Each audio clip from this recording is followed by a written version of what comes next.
আগের সময় দেখবেন বাচ্চাকে তৈরি করা হতো আদব কায়দা দ্বারা, এখন বাচ্চাকে তৈরি করা হয় ফোন হাতে দ্বারা।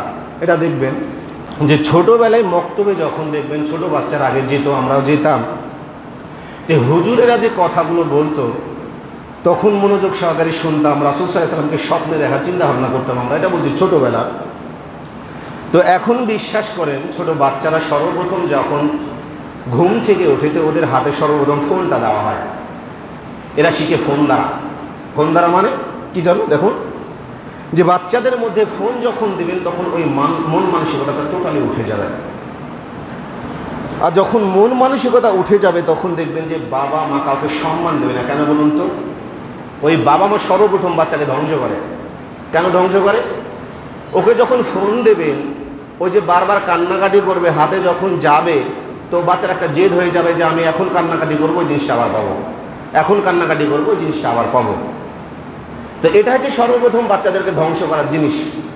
আর ওই বাচ্চা ধরেন এমনিতেই ছোট, তো ও সর্বপ্রথম যাবে কোথায় জানেন? গেমসে যাবে, সর্বপ্রথম যাবে গেমসে। এই গেমসে যখন যাবে ওই বাচ্চা দিনের পর দিন দেখবেন যে ওই গেমস খেলবে, একদম ইসলামের দৃষ্টি সে বোঝা হয়ে যাবে। কেন বোঝা হয়ে যাবে? রাসূল সাল্লাল্লাহু আলাইহি ওয়াসাল্লাম বলছেন সহিহ বুখারী হাদিস যে ব্যক্তি দাবা, লুডু, চোষা, পাঞ্জা, যে কোনো ধরনের গেমস যেখানে টাকার বিনিময় হয়, শরীর চর্চা হয় না, খেললো, তার হাত শুকর রক্তের মধ্যে ডুবিয়ে দিল। এই যে আপনার বাচ্চাটাকে আপনি প্রত্যেকটা দিন ফোন দিচ্ছেন, ও তো বাচ্চা বুঝে না, প্রতিদিন দিচ্ছেন, কান্নাকাটি করে দিচ্ছেন, তাহলে বলেন ওই বাচ্চা যদি প্রতিদিন গেমস খেলে, বিশ্বাস করেন আপনি যদি আজকে মারা যান ওই বাচ্চা জীবনেও আপনার জন্য দোয়া করবে না, কোনোদিনও করবেন না, এটা 100% থাকবেন। কেন? আপনি যদি বলতেন যে বাবা এই ফোনটা তুমি যে ব্যবহার করছো তোমার বয়স এখনো হয়নি। মার্ক জুকারবার্গ বলছেন যে আমার ছেলে মেয়েদেরকে প্রায় 18-20 বছর নিচে কোনোদিন আমি ফোন তুলে দিনই হাতে। যিনি ফেসবুকের প্রতিষ্ঠাতা, একজন ইহুদি, এই কথা বলছেন, অথচ আমার বাচ্চাগুলানকে দেখবেন হাতের সাথে সাথে ফোন তুলে দেয় সারা। তো এই বাচ্চার দ্বারা মনে করছেন ভালো কিছু হবে? তো এই বাচ্চার দ্বারা যখন ভালো কিছু হবে না, খারাপ কিছু যখন প্রভাব পড়বে, তখন এই বাচ্চাগুলো শেষ পর্যন্ত দেখবেন যে আপনাদের ঘর থেকে বাহির করে দেবে। এই বাহির করে যখন দেবে তার মানে আপনি ইসলামী জ্ঞান তাদেরকে দিতে পারেননি। এখনও যদি বাচ্চাকে আপনি ফোনটা দেন কম বয়সে, তাহলে ভাববেন যে আল্লাহ ভীতি আপনি অর্জন করতে এখনও পারেননি।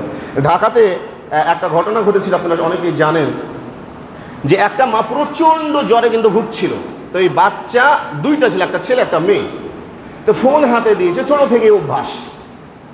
তো ফোন ওই ঘরের মধ্যে গেমস খেলছে, এইদিকে মা বারবার ওই দরজার সামনে ধাক্কা চালাচ্ছে যে বাবা আমি অনেক অসুস্থ। বাবা যেহেতু বাসায় নাই, তো ওই দুই বাচ্চা ঘর থেকে বাহির হয়ে আসেনি, বলছে মা পরে আসছে যাও। এই করতে করতে করতে সকাল 11টার সময় মা মারা গেছে।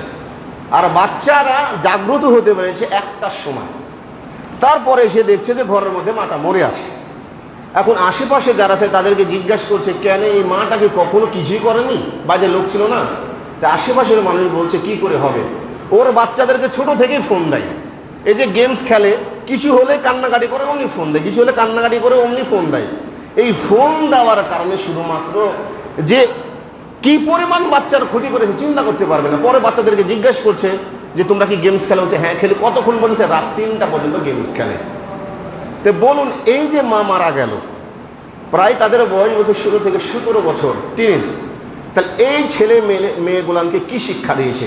ও যে মারা গেল, ও যে ছেলে মেয়েদেরকে শিখিয়েছে গেমস খেলা, এক হারাম শিখিয়েছে। 2 নাম্বার বিশ্বাস করেন ও যে কবরে যাবে, যাওয়ার পরে আল্লাহ রাব্বুল আলামিন সর্বপ্রথম তাকে ধরবে যে তোর বাচ্চাকে তুমি কি শিক্ষা দিয়েছে। তো এই চিন্তা ভাবনা যদি এখনো করতে না পারেন, তো রমজান মাস থেকে বিশ্বাস করেন লাআল্লাকুম তাত্তাকুন, আল্লাহ ভীতি আমরা আরও শিখতে পারি। এবার আসুন আরেকটা হচ্ছে যে সৌদি আরবের মদিনা বিশ্ববিদ্যালয়ের নাম শুনছি। এটা বলার কারণ কি জানেন? যে আল্লাহ ভীতি আমরা কতটুকু অর্জন করতে পেরেছি। তো সৌদি আরবের একটা স্কুলে ছাত্রছাত্রীদেরকে জিজ্ঞাসা করা হলো যে বলো তো তোমরা কি হতে চাও? এটা সাধারণত শিক্ষকরা জিজ্ঞাসা করে। তো একজন বলছে যে আমি ডাক্তার, কেউ বলছে ইঞ্জিনিয়ার। তো একজন সাধারণ ছেলে সে বলছে যে আমি সাহাবীদের মতো হতে চাই। তখন যারা বাচ্চা আছে তারা হাসি তামাশা করছে যে কেমন পাগল, একজন ডাক্তার হবে, ইঞ্জিনিয়ার হবে, দার্শনিক হবে, এই হবে সেই হবে, বড় ব্যবসায়ী হবে, ও সাহাবীদের মতো কেন হবে? তোকে বলছে যে তুমি কেন এই কথা বলেছো, যেহেতু তাদের জ্ঞান বুদ্ধি অনেক বেশি আমাদের চাইতে, ওরা বুঝে ধর্মটাকে। তখন বলছে যে আমি যদি সাহাবীদের মতন হই তাহলে একটা জিনিস মনে করে রাখবেন, তাহলে মানুষকে আমরা ঠকাতে পারবো না। কেন? বলছে আমি ঠকবো তো মানুষকে ঠকাবো না।